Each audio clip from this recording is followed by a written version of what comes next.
வணக்கம். நாம் இப்போ காஞ்சிபுரம் ஐயா பாரம்பரிய சித்த மருத்துவர் ஐயா, அவருடைய பேர் சாது குமார காலத்தி ஐயா. இப்போ இந்த பித்த சம்பந்தமான வியாதிக்குண்டான சுலப மருத்துவம் கொஞ்சம் சொல்லுங்க ஐயா.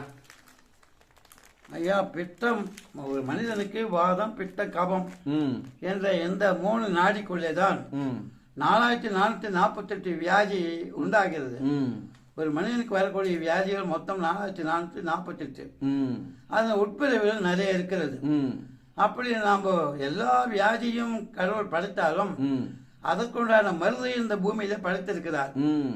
அதுபோல அந்த வியாதி போக்குவதற்கு அந்த மருந்தை கண்டுபிடித்து நாம் அதை எளிய முறையில் செய்து சாப்பிட்டால் வாத நோயா இருந்தாலும், பித்த நோயா இருந்தாலும், கப நோயா இருந்தாலும் சரியாகும்.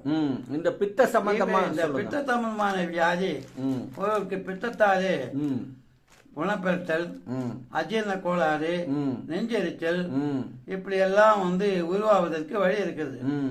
சாதாரண நம்ம வீட்டில இருக்கக்கூடிய அஞ்சலை பெட்டி என்று சொல்வார்கள். ஆமா.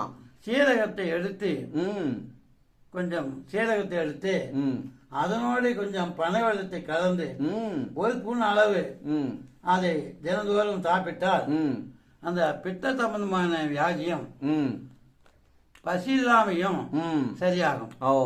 இன்னும் அந்த சீரகத்தை கொண்டு 100 சீரகம் 20 எலுமிச்சம்பழம் சாறு எடுத்து அதில் சீரகத்தை கொட்டி 24 மணி நேரம் ஊற வைக்க வேண்டும்.